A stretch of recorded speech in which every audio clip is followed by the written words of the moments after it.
Hi guys, today I'm going to show you how to make my pepper shrimp.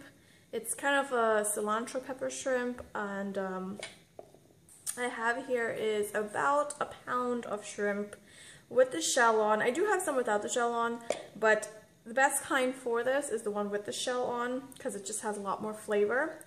I have some salt and pepper that I'm going to add to that. Just about a teaspoon of each, I guess. I like a lot of black pepper too. So in here I have some cilantro, about maybe a half a cup. I have a teaspoon of grated ginger. I have 1 scallion or green onion. I have about 4 cloves of minced garlic, a half of a small onion chopped.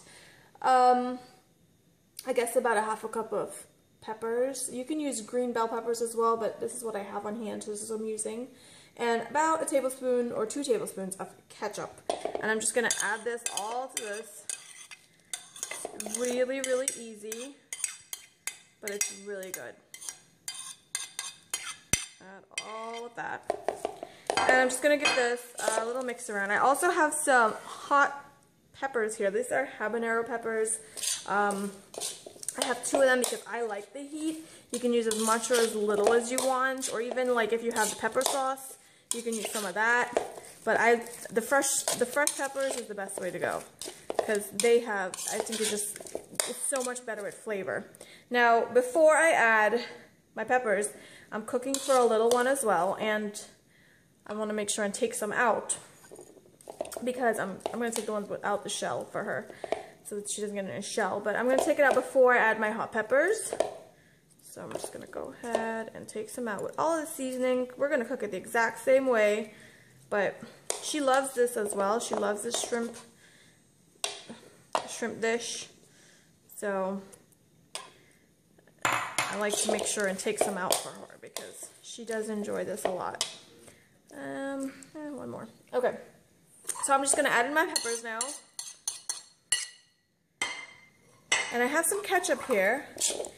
I have a little bit more ketchup, but we're not going to use that right now. We're going to use that while we're cooking it because it kind of helps thicken up the sauce and adds a little more flavor, but we'll get to that when that time reaches. So all I'm going to do is just give this a nice little mix and let this sit for about 20 to 30 minutes. The longer it sits, the better, but 20 minutes, 30 minutes will do just fine. You'll still get a lot of flavor out of this.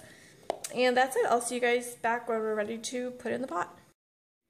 Okay, so we're back. Our shrimp has been sitting for about 20 to 30 minutes now. I'm just going to sprinkling a very little bit of vegetable oil. You don't need much of it.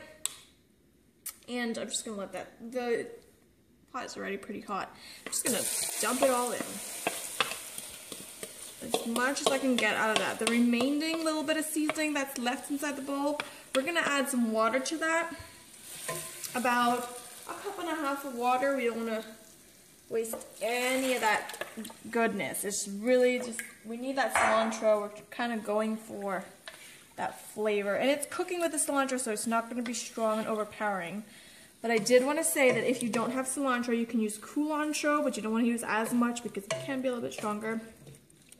And in the Caribbean, it's called bandanya, so culantro, bandanya, or cilantro would work fine. So we're just going to let this cook about medium heat or so. Shrimp doesn't take long to cook, but we're just going to let it cook. I'm going to cover this because I want to keep all those juices that the shrimp will release. I want to keep that. I'm not trying to get rid of that. So I'm going to cover it, let it cook for a little bit, and I will show you the next step. So this has been cooking for about 5 minutes now on medium heat. You can see that it's released a lot of its own juices, and we don't want to get rid of that. So I had my 1.5 cup of water that I added to the bowl, and as well as from the beginning, I had about half a cup, I believe, of ketchup. I'm just going to add that, well, add it right to the pot, actually. You could add less if you wanted to. It depends on, if you really like ketchup or not. It's up to you. I'm just going to add in the water. And give everything a nice mix. And then I'm going to let this cook uncovered now because we did add the water, and I want it to thicken up a bit because it will thicken up just a bit. So maybe about 10 minutes, and then we'll come back here and finish it up. If you do want to make this even more thicker towards the end, you can add a little bit of cornstarch and water mixed together, added to the mixture, and it comes like a slurry. But I kind of prefer the sauciness to pour over like the lo mein or the fried rice or whatever, so I keep it this way. But I will show you towards the end what it looks like in about 10 minutes or so. Okay, so it's been about 7 minutes or so, 7 to 10 minutes. This is pretty much done. The shrimp really doesn't take long. You can see that the sauce is thickened up a bit, and like I said, you could add the cornstarch mixture to it, just a little bit of cornstarch in the water, mix it up and pour it in. And just cook it through for a minute or two. But this is perfect for me because, like I said, I like the sauce to go over rice or lo mein or anything like that. So that is it. This is my pepper shrimp. I hope you guys enjoy. And this little one here is the ones that I took out for my baby girl. So it's just cooking the exact same way, oil and the shrimp and some water and the ketchup, and just cooking it down. I'm using a little extra sauce for her because she likes a little bit of extra sauce over her rice as well. So that's pretty much it, guys. I hope you all enjoy it. Thank you. Bye.